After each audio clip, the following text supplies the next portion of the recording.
Good morning and happy Friday. Welcome back to the No for Life show, where I, Sunita, along with my co host Tracy from Miss Tracy Kessler, we hop on every Friday and talk about everything North Fork. The weather has been stunning all week long. It's like, I don't know how many days to the unofficial start of summer, but it definitely feels like summer is here on the North Fork. Dig out all your dresses, dig out your bathing suits. I was out shopping for something yesterday and walked into Marshall's, and the entire front of it was filled with bathing suits. And I was like, oh, I guess it's time. We're ready. So it's definitely fall and spring are beautiful, but we're excited about toes in the water and enjoying the best of what living by the water has to offer. Our guest today is Miranda, and she is from. Good morning, Miranda. How are you? Good morning. Can you hear Yeah, me? yes, I can. How are you? I'm doing well. Are How you are you? loving this weather around us? I'm loving it. I'm heading outside as soon as we're done. I don't know what season to call it because it surely feels like summer. I I, know. wa- I know. I wasn't dressed for summer yesterday. I mean, I was dressed in spring kind, but I was out in Riverhead and I got into my car and it said 82 degrees. And I'm like, is that really true? I don't know what actual temperature was, but my I think clothes. it's probably still a false spring. I think we have some cold days ahead, but I think we're on the right path. I'm wondering where Tracy is. I guess she'll be here. But anyway, as I was saying, welcome to the show. And you are here representing East End Food Institute, which Yes, that's right. also which also sponsors and runs the East End Food Market in Riverhead. Yes, we do. Is that what it's Thank you. called now? Because it used to be called something different before. I'm still trying to get used to the new name. Yeah, as many are. So it used to be the Riverhead Farmers Market, Ah, and then East End Food Institute took over management of it in 2021, and we renamed it East End Food Market. which is perfect, right? I mean, I guess, you know. Good morning, Tracy. How are you? Good Morning. morning. You always say I wonder where Tracy is. I'm just going to clear it up. Tracy is running around like a chicken with her head cut off, dealing with trying to get Tilly have breakfast, trying to get dressed. Oh, so The you're whole not deal. wearing linen dresses, trying to get your hair all No, wild and no. crazy 2 minutes before the show? This is last night's washing with I just pull the rubber band out and hope it falls into place. Can I That's can I basically get your hair? Because this is like half hour ago washing, and I'm kind of letting it be its wild self instead of brushing it out. We do the It's too best wild, we I think. can, don't we? yes, exactly. Sorry. Anyway, Good morning, Miranda. let's Good morning. dive into East End because there's so much Yes. going on there. So first of all, can you just give us a background of what is the East End Food Institute? Sure. Yeah. So East End Food Institute is a local nonprofit. We were founded in 2010 by John de Cuevas, who was a visionary for Long Island agriculture, as well as Carissa from Carissa's Bakery and Amanda Merrow and Katie Baldwin from Amber Waves Farm. So they came together because there was a real issue with what do we do with surplus produce being generated on farms. A lot of it is being wasted. And so they started what was initially called the Amagansett Food Institute in 2010, and pretty immediately forged a partnership with Long Island Cares and started to purchase wholesale surplus produce from area farms and distributing that out into the community. So that's the way that the organization functioned for a number of years. And then in 2015, still Amagansett Food Institute began renting the kitchen at the Stony Brook Southampton campus.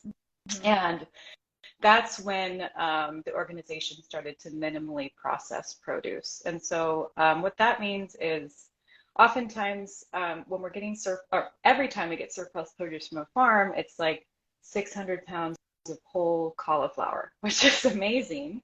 But if we take that to food pantries, that can be hard for them to distribute out to the people who are coming to the food pantries. And so with minimal processing, we bring in hundreds of pounds of surplus produce, we wash it, we chop it, we often vacuum seal it, and then freeze it. And so then those vacuum sealed packages can then get distributed out to the community and more easily used by the consumer. That's wonderful. So that's what happened in 2015 when Amagansett Food Institute started renting the kitchen. And then that was like 2015 to 2018.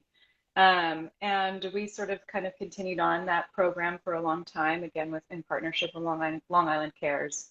And in 2018, through like 2020, started to develop our own line of products that we were producing using local produce. And that's when Kate Fulham, our current executive director, came on board. And so that's really 2018 is when things really started to shift for our organization, and we became East End Food Institute. When I did love you join the organization, Miranda? What's that? When did you join the organization? I joined in September 2021, so I'm relatively new. I love the progression of, you know, the vision that people have of here's a need and how do we solve it. So it started, I mean, I don't want to say what a great problem, but what a great problem to have that we have excess produce on the fork, which just is awesome that there are farms that are growing and thriving, but obviously it's a problem. So it's great that you guys came up with solutions, but then sounds like you've grown from solving a problem to really just creating an environment where you're creating produce, or not produce, products or food products for people to be able to enjoy. Yeah, and I think that discussion of identifying the need is really important here to our work, as with any organization. And what we found in kind of assessing what the need is that there's 600 farms, or roughly 600 farms on Long Island, over 31,000 acres of farmable land. And that is really decreasing. And it's in large part because, you know, because farms don't have channels to sell their produce, whether that's wholesale or retail. And so that's really where we see ourselves slotting in and kind of being the glue behind a lot of this food access work. How do we assist farmers and food producers in operating their businesses, and how do we increase access to those who want to support the local food system, and increasing access not to just those who can afford it, but to those who there's a real need. Well, and also in a large extent, helping the farmers survive, because farming is not big money making business. It's hard work and so unpredictable in so many factors. So the fact that the produce they grow can be then utilized in a way that they can recoup, you know, the costs of farming is amazing. Yeah, absolutely. Miranda, how does someone like us, if we're moved by this message, like how do we get involved in that side of things? Is there a volunteer program where you help cook, or how do people get involved? Oh, I mean, we'll take help in any way we can get it. We're a nonprofit after all, but no, there are really great ways that you can connect. So we have our kitchen at the Stony Brook Southampton campus that we still operate. And so over the summer during harvest season, that's our busiest time of year. So I think last year we got over 30,000 pounds of local produce. And so we're always looking for volunteers to help in the kitchen during the summertime, to help kind of dive in, roll up your sleeves, and start chopping vegetables. Where do you sign up to do that kind of work? You can sign up on our website at eastendfood.org. And then we always are looking for volunteers at the market as well. So East End Food Market in Riverhead. We're taking a short break right now just to recurate the market and get some new vendors in. But the market will be reopening on Saturday, May 27th, and it'll be open every Saturday through the end of October. So we'd like to have volunteers join us at the market to help greet customers and just make sure that everything's running smoothly. For that, Tracy, I think we could do that. We could, table. Tracy, What's we could be clickers in the front as people come in and be like, "How you doing?" Yeah, yeah, I would love that. Bring Tilly, and everybody will come to our table first. There you go. Okay, let me go back to this commercial kitchen. So now you're a much larger commercial kitchen, and you're helping farmers create their own food produce. Plus, you're creating some under your label. So tell me a little bit more about that. Yeah. So as I said, in 2018, when our executive director, Kate Fulham, came on board, things really took a turn for our organization, and we started to kind of expand what we were offering to our business members, and by business members, I mean any farmer or food producer or any producer really can become a member with us, and then they gain access to our services. And so we opened up our kitchen to local food producers so that they could have a licensed space to produce their goods. And there's an incubator in Calverton that also does the same thing. We aren't affiliated with them, but we do the same work.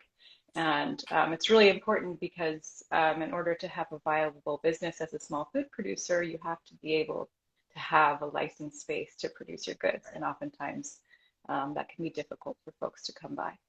So our kitchen is used by our kitchen team, run by an executive chef.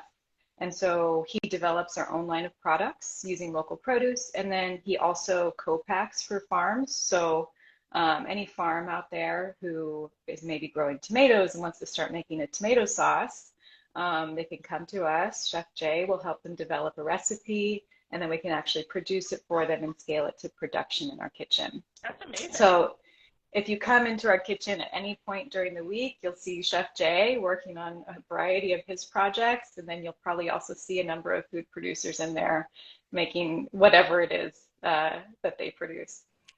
And I'm cracking up, Tracy, because I'm visualizing a Lucy and Ethel episode of you and I in there trying to help with the pipeline is moving. That's exactly right. Luckily, it's not always that chaotic. So are you Chef guys Jay runs a tight ship. Are you still packaging the food for just distribution to different centers? Like, are you still working with Long Island Cares, or are you with different organizations now? So primarily, so we call that our farm to community program. So anytime we're purchasing wholesale produce and distributing that out into the community, it really falls under our farm to community efforts. And so, yeah, we do. We currently have a partnership with, I believe it's 6 food pantries on the East End, 3 senior centers, and then sort of kind of in line with that farm to community work is also Farm to School, which is a program that I oversee. Oh, great. So we get local produce from farms and distribute it out to schools on the East End. That's wonderful. No. Let's jump into how the farmers market started and how that fits into the Food Institute. Yeah, so it's kind of an interesting story. We, let's see, in early 2020, so you know where this is probably going. In early 2020, we started management of the Riverhead Farmers Market with the idea to move it to its current location at 139 Main Road and just kind of build out this whole great public-facing program and tell the community who we are and what we do. And then COVID happened, right? And so we weren't able to open the market at that time. And actually, it ended up being a little bit of a blessing in a way, as with a lot of these COVID stories are. We had to get creative. And so we ended up opening a virtual farmers market. And that actually really shifted our whole entire business model, because the virtual farmers market that we have still currently operate has a retail catalog and a wholesale catalog. And so while we weren't able to run the in-person market, we had the retail virtual farmers market. So we had all of our farms and food producers start listing their products on the retail farmers market online.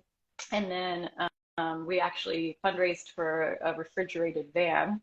And so we were able to distribute purchases, throughout the East End, throughout the 5 towns of the East End as the sales came in. And that's so the business is running? Yeah. The virtual farmers market? Wow. Yeah, and it's really become integral to our business because I think what the most important thing that came out of that was actually the wholesale capabilities of the online platform. So that meant that we were really able to kind of like streamline the ordering process for wholesale buyers and wholesale producers. So, farms that have a bunch of wholesale produce that they're trying to get rid of can list on our virtual market on the wholesale catalog.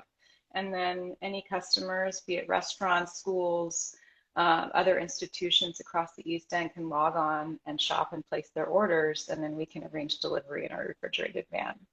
So all of that to say, what started in 2020 as like thinking we were going to start running this in-person market actually became this virtual farmers market for about a year, actually over year that we really got to fine tune and figure out how to make it work.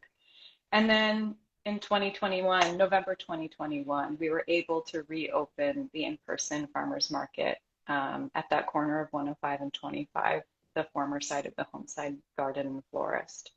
Which is That's where such a we've been great running ever location. Which is since. such a great location. Yeah. You know, I love it because I feel like that's just the almost the heart of Riverhead. You know, you can reach both forks if you know, because the commercial kitchen obviously is on the South Fork. I think it's such a great location, and I know you and I talked briefly before, and you guys have big plans for that market space too. So, and I noticed you're doing some classes. So, tell us a little bit more an insight into what the plans for the future for that space are. Yeah, I mean, like you said, we really see that location as a gateway to the East End. We couldn't have picked a better spot to be, truly. And the market has been such a success since we started operating it in November of 2021. I think each Saturday we get anywhere from 500 to 800 customers coming through. And so clearly there is a demand for what it is that we're doing. Yeah. And that became more apparent over time. And I think I mentioned this earlier, but so much of the work that we do as an organization is behind the scenes. I refer to us as the glue often. And so often the public doesn't know what it is that we do or even who we are. And that's definitely improved with the visibility of the market. And because it really is our first kind of public facing program. And so because of its popularity, and because we, you know, have kind of this decade's worth of history of doing this work, we are currently in like site development to build out an East End Food Hub campus at that location. And so what that actually means is we are going to build out basically our whole operations are going to be at that location. And we've actually started phase 1 of construction or renovation rather on that existing market building. And that's beginning kind of this week, actually. Wow. Yeah. So you're putting a kitchen in that space and you're expanding the area. I know you're looking at it also as a full-time market, if you will, right?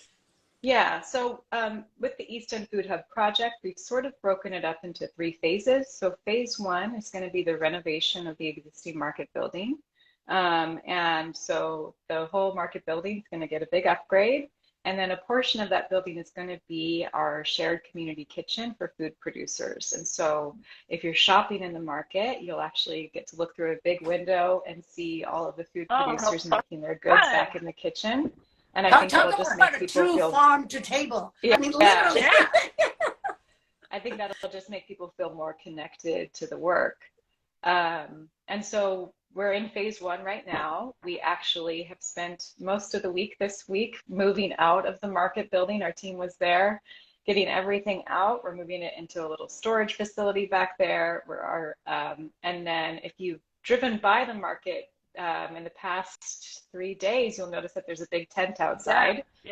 Because we're moving the market outdoors this summer as they renovate the building. And so the market will be under a big tent with all of our vendors, some new ones, some of your favorite ones as well. And so renovations will be ongoing throughout the summer. And then the idea is that we would be able to move our operations from Southampton to that Riverhead building by the beginning of next year. So we would probably, our team, our chef and our kitchen team would probably work out of that incubator shared community kitchen for a while until we were able to enter into the other phases of development for that site. And the last time I was at the farmers market, I noticed you had flyers. You are raising funds through a capital campaign. Yeah. So there are ways that people can donate and help with these efforts. Yeah. Yeah, absolutely. I mean, the only way we're going to get this done is through the support of the community. And so I think we've raised about $1 million so far towards phase 1 of the project. We have about 1.5 million to go. And so anything that people can contribute, if it's $5, if it's $1,000, anything, I mean, we're happy to accept because it's really going to take all of our efforts to get this together. We obviously have many grants that we're applying for and have received over the past year. So there is, state and federal support behind the work that we're doing. They see the viability of the project, which is great. It's going to be a long road ahead. Let me just delve into that a little bit, because I know why, again, creativity, because the market is on the weekends, on Saturday, right? And then the space has been empty. So you creative folks came up with an idea of how to utilize the space when it's empty. So I know you guys put some classes together. I specifically was really smiling about one, which was the sensory. I know, Tracy, I mentioned that to you or tagged you in it when they posted. Tell me a little bit more about the classes that you're offering there, and will they continue? Yeah, so again, just going back to so much of our work is behind the scenes. We've really developed our core team, our administrative team at Easton Food Institute, and kind of built out like all of our outreach efforts to really reach more people in the community so they could find out what we're doing. And so we want people coming to the location, the market, the hub, more than just the Saturday Farmers Market. And so what we've done through a grant through New York State is we've been able to put together, we actually hired a staff member, and we're producing a weekly series or weekly events at the market site. It'll be every Thursday and Friday, and we've created these different themes of events. So each week it'll either be a taste, create, learn, or play event. So we'll kind of cycle through those themes week to week. And each event will kind of bring in a partner, a business member, an influential leader from the community to sort of lead some sort of program. So I think the one that you were referring to about the sensory was actually a play event. The play events are family-focused events for, kids and kids at heart. And that was in partnership actually with my son's daycare, Bloom Approach. And they set up a pop-up sensory market for kids, which was just the cutest thing I've ever seen. They had like a big pile of dirt with potatoes underneath and toothbrushes that they could scrub the potatoes. I mean, they're just I so wanted creative. to bring Tilly. I know she's still young, but I got dibs on that. I got dibs on it, Tracy. I'm taking her. You stay home. Okay, deal. Yeah, so those are the play events will always be kind of a family-focused fun event. So we have a number of people that we're bringing in to host those, from local artists to our next one is actually May 19th, next week. It's Goat on a Boat Puppet Theater is going to be at the building doing a puppet show, and then we're going to be munching on some local popcorn. So it's puppets and popcorn next week for our play event. And what day of the week is that?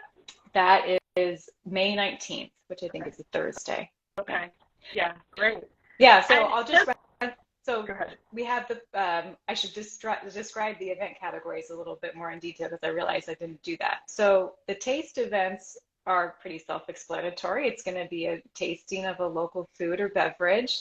So it could be a winemaker coming in to do a chat. It could be a local food producer. Oh, I know a winemaker, actually, if you're interested. Oh, don't worry. I've already got him on the I am talking about you.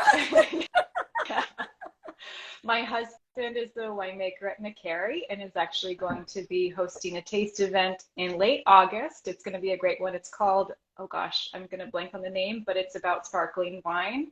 And so you're actually, because they're going to be in harvest during that time, he's going to bring samples of sparkling wine throughout the fermentation process. And so you can come and actually compare and see how sparkling is made from, juice to bottle.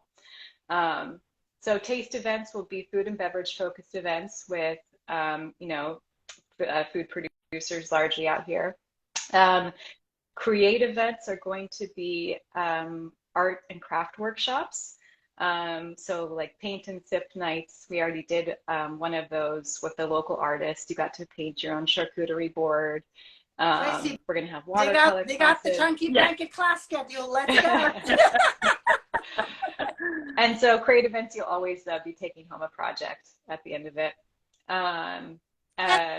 And learn they're so event. fun. You do create something, but I mean, I'm joking about Tracy's chunky blanket classes because I can't tell you how many people I run into on the street that when we talk, they're like, "Oh, I went to one of Tracy's class," and you know, it's such a community connection of something you do together, and then it lingers, you know, for so long after you've done the craft. We have a couple of questions. Someone is asking where the list of classes is published. Yes.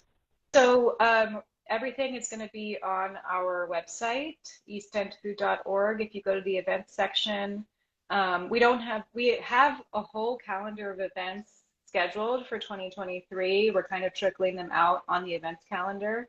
And Melissa's saying she's going to be there in June, so all of those who want to try a hand at watercolor, get ready. Perfect. Thank you, Melissa. We have the other category is our Learn event, and we actually have one coming up, not next week, but the following, and that's going to be with the female-led Shinnecock kelp farmers, which is going to be a really great event. And actually, all of our Learn events are by donation, so just whatever you're willing to pay. They're with influential leaders from the community just coming to lead a talk if you want to learn more about, you know, what we have, you know, all of the wealth of information and knowledge on the East End. So the Shinnecock kelp farmers will be there. I think it's the 25th, but I'm not sure actually. But again, that's on our website, so you could check that out.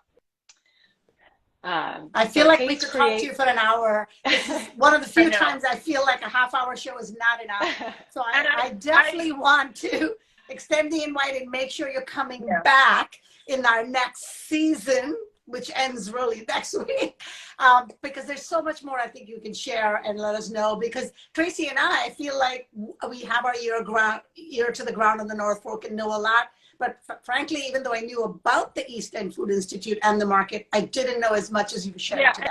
So thank you. It's funny, my dad, he has a farm. In retirement, he decided to start a farm. And I think he donates corn.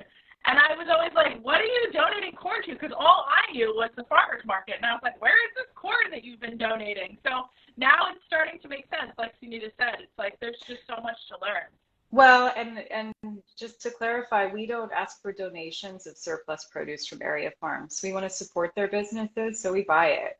And so that's a really driving force behind our mission. And the last thing that I'll just say, because I know we're almost out of time, but actually today we are going to print on the new East End Food Passport, which is a printed directory of our 160 business members so that you can learn more about them. And then all of our events for 2023 will be in that book as well. And so that's going to be a free resource that's going to be distributed across the East End and Points West. So if you're out shopping around, you can pick one of those up and find out what we have going on. And I just want to clarify, because you said that the farmers market is remaining on Saturdays, right? Because I know in years past it has changed in the summer to Wednesdays. So I'm very excited to hear this news. Yeah, we experimented last year, and I think the Saturday market is the way to go. So starting May 27th, the market's going to reopen 9 to 2 p.m. outdoors under the big tent. Wonderful. So exciting. All right, we ready? Thank you so Ready much. for some rapid fire? Because I don't want to let the show end without that. Let's do it. Yes. Okay. So we always start with our NoFo Live 5. So I will go ahead and ask, if you were going to take us out for a meal, lunch or dinner, where would you take us? Well, I have 2 small children, so we don't go out to eat that often, but if we do, it has to have like a great outdoor space or just something that, you know, can be pretty casual. And so we really like Barrow in Aquabog, Barrow Food House. So we go there. The food's amazing, and they've got that nice patio. Yeah. Okay. Is there any wine you like? Do you think there's a vineyard you like? Yeah, not much of a wine drinker. No, I'm just kidding. Yeah, I mentioned my husband's a winemaker at McCary, so, you know, I have my allegiances. and it's a great place to be aligned with. I mean, you know, there's so many good things to say about their wine, about their practices. we just love them here. So it's awesome Yeah. that, you know, your family's attached to that million. What about a sunrise or a sunset? I know you end up working in Southampton, correct? Do you commute there and then do you catch a sunrise on the way there? Do you catch a sunset when you're chilling? What's your plan? I mean, I really prefer a sunrise. I'm a morning person. I like to get up early, and we live in Laurel by the bay, and so I like to go to Vets Beach when I can sneak out in the early morning before the kids are Well, how asleep. Go on a convenient. run See, over you live by the bay, so you catch the sunrise. I live with the sound. I'm like, it's just perfect. Yeah. It works out the way it's meant to be. So is there a farm stand that you frequent personally? You know, I really love the folks at Jamesport Farmstead, and I love all of their produce. It's not too far from my house either, so, you know, gotta hand it to them. Yeah. Yeah. Well, we usually wrap the show with why do you love being a part of the North Fork community? So can you tell us that, Miranda? I mean, where to start? You said 1 to 2 sentences, and I don't really think I can sum it up that quickly. I mean, we're going to extend the show to an hour, so we can use 30 minutes for that. I mean, so I moved out here in 2020 from California. Didn't know a single person. And since then, I have just felt so welcomed and have met so many incredible people. And I think that's really a testament to our community out here and our willingness to just like come together and, you know, be a part of something really neat. 'Cause I think we all realize how special the East End is. Awesome. Well, thank you so much for being on the show. I personally learned so much, so I hope our watchers have learned just as much as we have. And I'm looking forward to coming to the farmers market when you reopen, and these classes sound amazing. So Tilly and I will definitely be at one of the play ones. Or actually, Tilly Excuse and me, Tilly and I will be at one of the plays. Come to any of them. Well, thank you, Miranda. This was really, I feel like this was part play, part taste. Well, we didn't get the taste, but it was definitely learned. I think you combined all your sessions into this one conversation, and we definitely want to hear more. I can't end the show without giving a shout out to our girl, Kara, for the beautiful artwork in your window walls. I hope that that's either staying or when new renovations happens, you know, she has some new creativity there. We can't keep it, unfortunately. Those are single pane windows, so they have to go. But we are going to be integrating it somehow into the new renovated building because it's just too beautiful to leave behind. Awesome. Sounds good. Thank you, everyone. Enjoy this weekend, and we'll see you next week. Thank Bye. you. Bye. Bye.